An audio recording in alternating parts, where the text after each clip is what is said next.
britanniques hier dans les rues de Londres. Merci Pauline, bonsoir, bienvenue à tous, bienvenue dans le débat. On regarde tout de suite ces images ensemble. Je suis désolé que des femmes aient été témoins de ce qui s'est passé aujourd'hui, mais dans notre pays, nos femmes voient le même genre de choses. Votre peuple ne sera jamais en sécurité. Chassez votre gouvernement, il se moque de vous. Voilà, vous venez de le voir, il se laisse filmer, prendre en photo par des passants, attendant tranquillement la police. 7 hommes et un autre viennent tout juste de tuer un militaire britannique à coups de couteau en criant « Allahu Akbar ». La scène se déroule dans un quartier sud-est de Londres. Alors, qui sont ces hommes? Des loups solitaires ou appartiennent-ils à un groupe organisé? Une nouvelle forme de terrorisme est-elle en train de voir le jour? Comment lutter contre? On va en parler ce soir avec nos invités, avec vous, Anne-Elisabeth Moutet. Bonsoir, vous êtes éditorialiste pour le Sunday Telegraph. Yves Bonnet, bonsoir. Vous êtes président du Centre de recherche et d'études sur le terrorisme, ancien patron de la DST. Avec nous sur le plateau, Mohamed Abdi, bonsoir. Vous êtes ancien conseiller de Fadela Amara, l'ancienne secrétaire d'État chargée de la politique de la ville, et c'était entre 2007 et 2010. Et avec nous, El Yamin Soum, bonsoir. Vous êtes sociologue, auteur des Nouveaux défis de l'éducation, et c'est aux éditions Les Points sur les i. On part tout de suite, si vous le voulez bien, à Londres, où l'on retrouve notre correspondante Bénédicte Pavio. Bénédicte, bonsoir. Alors, on sait qu'il y a eu aujourd'hui une réunion de crise autour du Premier ministre britannique David Cameron. Est-ce qu'on en sait un peu plus sur ces deux présumés terroristes ? Oui, on sait maintenant qu'ils ont tué un soldat britannique et on a un peu plus d'informations sur les deux hommes. Ces informations sont sorties en fait cet après-midi. Alors, l'un d'eux s'appellerait Michael Adebolajo. Il aurait 28 ans. Il serait un ressortissant britannique. L'autre homme dont nous ignorons complètement l'identité pour l'instant, les médias britanniques ne semblent pas pour l'instant avoir de pistes, lui serait aussi d'origine nigériane et lui aussi britannique. Tout cela n'est pas confirmé, donc je mets ça au conditionnel. Alors, ce qui est important de savoir, c'est qu'il semblerait que ces deux hommes soient connus. C'est ce qui inquiète vivement ici, je pense, non seulement les autorités, mais la population britannique, connus des services de renseignement, connus de la police. On appelle ça ici être sur le radar de ces services de renseignement. Des services de renseignement qui, il faut le dire, ont déjoué beaucoup de complots. Évidemment, malgré cela, ce ne sont pas des choses que nous disons à l'antenne et que nous ignorons sans doute souvent, parfois nous-mêmes. Et voilà. Hier, sans moyens sophistiqués, sans financement, nous pensons peut-être complexe, on ne le sait pas. Donc, beaucoup de questions encore ce soir. Était-ce un acte isolé ? Étaient-ce des loups solitaires? Ont-ils été radicalisés? On sait que l'un d'eux, Michael Adebolajo, a été intercepté l'année dernière, je pense, et empêché de quitter le Royaume-Uni. Voilà, donc inquiétant et donc beaucoup d'inquiétudes parmi les autorités, mais aussi au sein de la population ici, pas seulement au quartier de Woolwich, mais à travers le Royaume-Uni ce soir. Merci beaucoup, Bénédicte Pavio. Alors justement, Yves Bonnet, est-ce qu'il s'agit, selon vous, d'un acte isolé ou est-ce que vous pensez que ces deux hommes appartiennent à une organisation terroriste? Alors d'abord, il faudrait savoir ce qu'est un acte isolé, mais on ne va pas disserter à l'infini. Je ne pense pas, mais je n'engage que moi, que ces deux individus appartiennent à une organisation terroriste structurée. Bon, c'est un acte isolé à deux, si vous voulez. C'est un peu un acte gratuit, mais qui s'inscrit plutôt dans une logique. Je mets le mot entre guillemets, qui est une logique de violence, créée évidemment par un certain nombre de facteurs, dont le climat qui peut régner autour de certaines communautés, puisque c'est une communauté en fait musulmane africaine.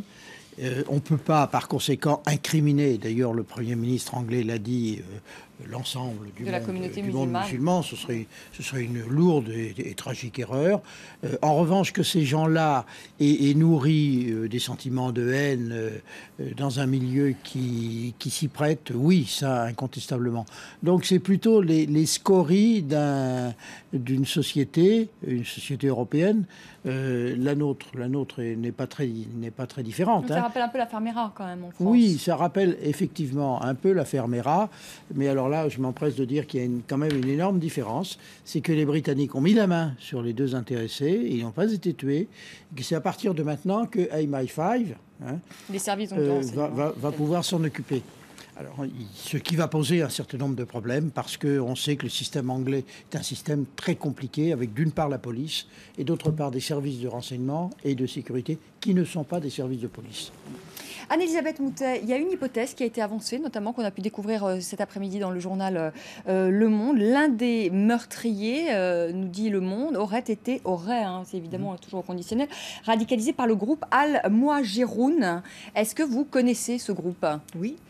Qui est interdit apparemment au Royaume-Uni. Qui est interdit au Royaume-Uni, mais qui a des représentants qui, sans dire qu'ils appartiennent au groupe, s'expriment tout de même. Il y a un certain nombre de groupes et d'organisations au Royaume-Uni qui ont eu le droit de s'exprimer pendant des années, en fait jusqu'aux attentats de juillet 2000, je crois que c'était 2007, oui.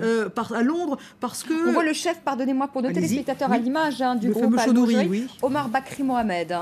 Alors ça en était un autre alors. Mais il y en avait quelqu'un qui s'appelle Chaudhuri et qui a parlé avec l'un des terroristes présumés.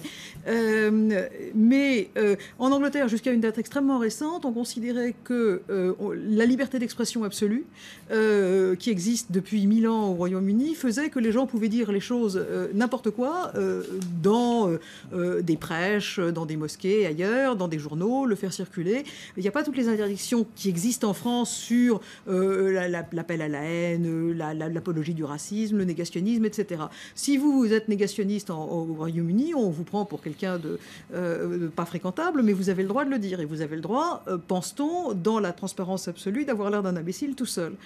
Et puis, il y a eu les attentats de Londres qui ont prouvé qu'il y avait une radicalisation des minorités, d'une partie, en fait, des minorités musulmanes en Grande-Bretagne, et les questions ont commencé à se poser, et la police et les services secrets, qui sont assez différents, ont commencé à investiguer. Mais et on s'est aussi rendu compte qu'on laissait dire des choses qui tombaient sous le coup de la loi, d'une loi normale, par exemple les incitations à la haine, les appels au meurtre et des choses comme ça. Mais il y a tout un travail qui a à refaire. Alors il faut savoir aussi que les communautés musulmanes en Grande-Bretagne sont différentes des communautés musulmanes que nous connaissons. D'abord parce qu'elles viennent d'ailleurs, elles viennent du sous-continent indien. Elles sont largement pakistanais et du Bangladesh et de certains pays d'Afrique anglophones. Il faut aussi savoir qu'à la différence de la France, ces communautés sont mieux en moyenne économiquement que la moyenne des citoyens britanniques. Les citoyens britanniques les plus pauvres, qui ont les moins de problèmes, qui ont le plus de chômage, qui ont le plus de tendance à vivre exclusivement d'allocations d'État, ce sont des pauvres blancs. Ce ne sont pas... Alors justement, on va en parler parce qu'à Woolwich, on en parlera tout à l'heure justement de ce communautarisme, et il y a eu une cohabitation justement avec ces pauvres blancs, comme vous dites, entre guillemets, et ces retraités, et cette communauté musulmane. El Yamin Soum, est-ce qu'il y a un risque que la communauté musulmane soit à nouveau stigmatisée après ce genre d'affaires? Est-ce que vous le craignez? Alors, on l'a déjà vu hier, dès les premières, juste après l'annonce de l'assassinat, il y a eu des réactions apparemment violentes. Juste une petite précision, les premières informations qu'on a sur cet homme, il n'est pas issu d'une communauté musulmane, il a grandi dans un contexte chrétien.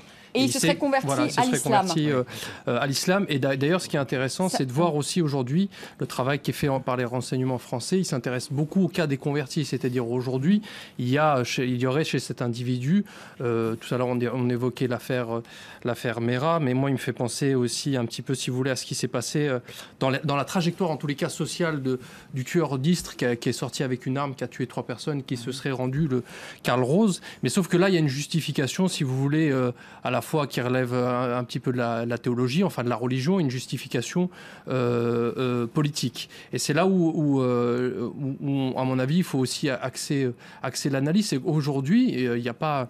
Moi, j'aime beaucoup l'expression de l'ancien ministre libanais Georges Corm qui disait qu'il n'y a pas de retour à la religion, il y a un recours et il y a des usages.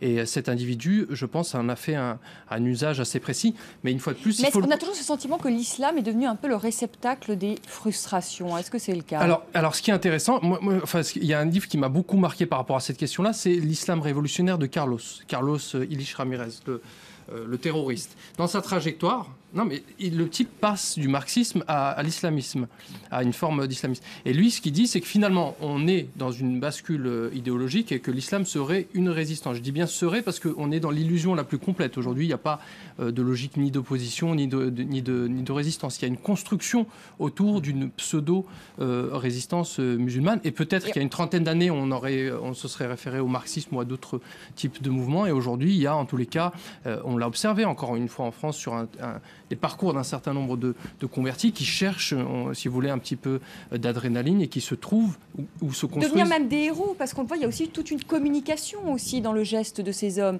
Ils se sont laissés prendre en photo, ils se sont laissés filmer. Il y a eu toute une com autour de ça. Il y a une instrumentalisation à la fois de la question religieuse, qui est claire. Je veux dire, on l'observe, puisqu'un certain nombre d'acteurs religieux parfois préviennent et disent attention, ce type nous échappe, il est en train de partir dans un autre délire. Donc il y a cette réalité-là.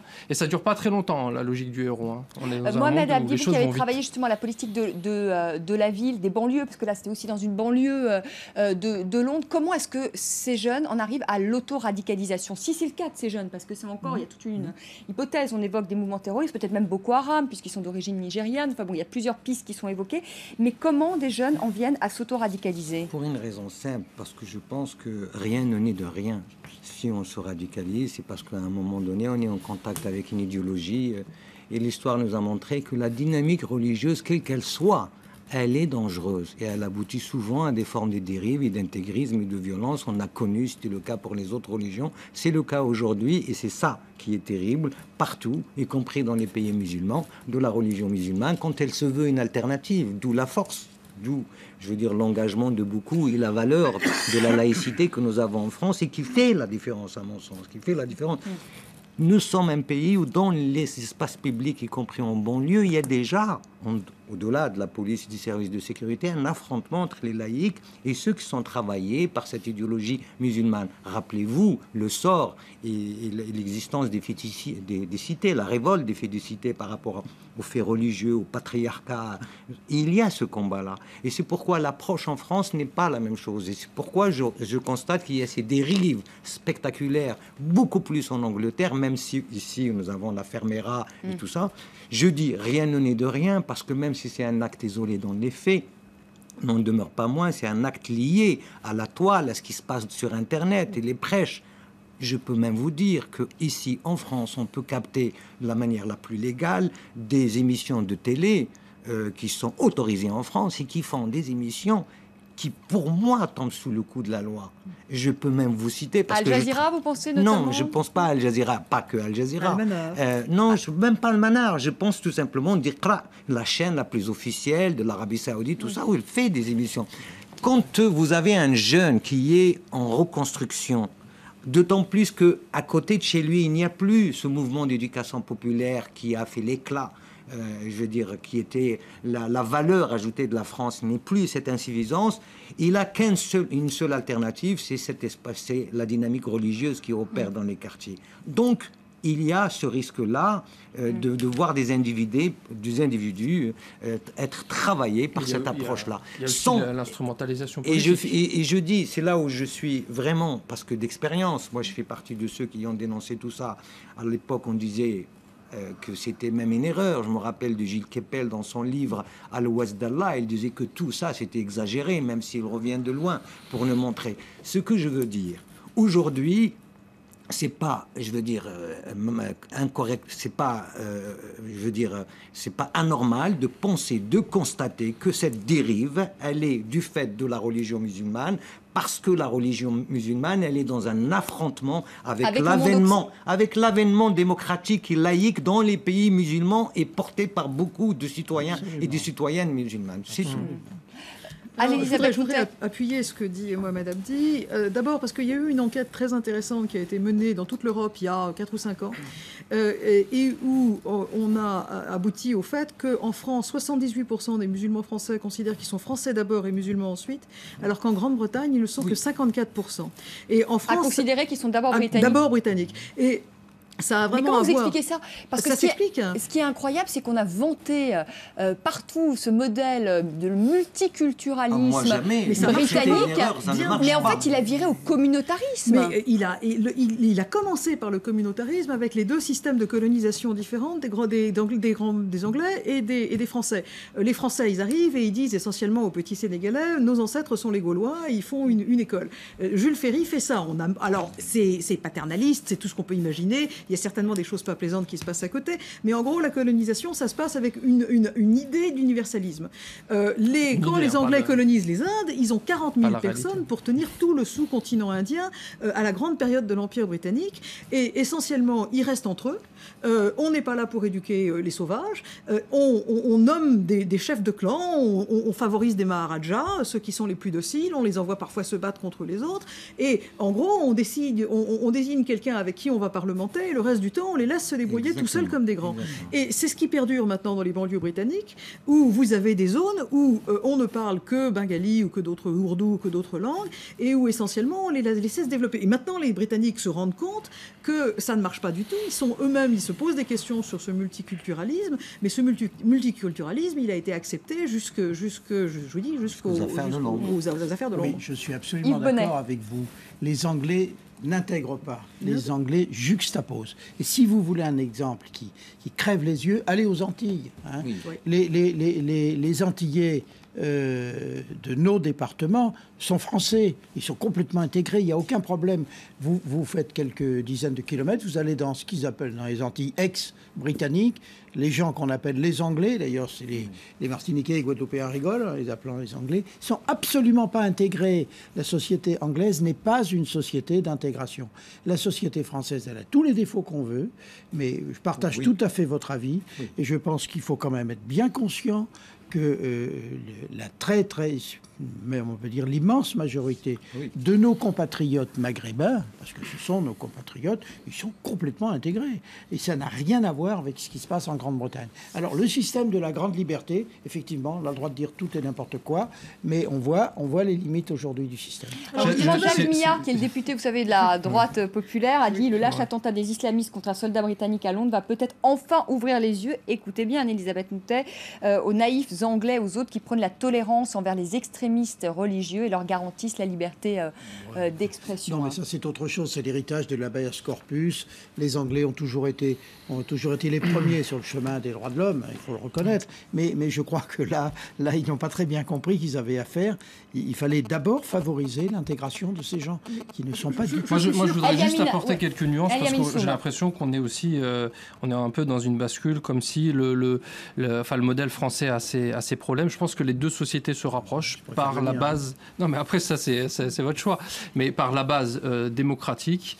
Ensuite, il ne faut pas nier une chose, et aujourd'hui en France, parce que vous évoquiez le cas du religieux, il y a des formes d'instrumentalisation. Au moment où il y a eu les émeutes en banlieue, on devait être sur une logique, à mon sens, de réponse d'abord par la police, par la justice. Il y a une demande de fatwa qui a été faite à l'époque par le ministre de l'Intérieur. Donc aujourd'hui, il y a des instrumentalisations par le haut. Vous imaginez, dans une république laïque, la France, quand même, il y a une logique de séparation. Il y a une demande de fatwa. Et qu'est-ce qui s'est passé aussi pendant plusieurs années? C'est qu'on s'adressait au personnel politique. Pourquoi? Pour des raisons aussi électoralistes. Et aujourd'hui, on continue à le faire dans des communes. Pour d'autres communautés, hein, pas que pour les musulmans. On fait une loi sur la question du génocide arménien. C'est les lois mémorielles qu'on a en France. Donc la France aussi est traversée par cette logique. On s'adresse à des groupes. Et c'est la même chose, enfin, je veux dire, sur la période coloniale, on a eu aussi ces logiques-là où on s'adressait à des chefs claniques. Il y a deux visions qui s'opposent. Eliamine Soum, malheureusement, on doit faire une petite pause. Hein, le temps du rappel des titres. Cette toute dernière information pour vous dire tout d'abord que Barack Obama condamne l'assassinat effroyable de ce soldat à Londres. Et concernant l'enquête, on l'a appris il y a quelques minutes, un homme et une femme ont été interpellés pour complicité de meurtre. On reprend notre débat dans quelques minutes. À tout de suite.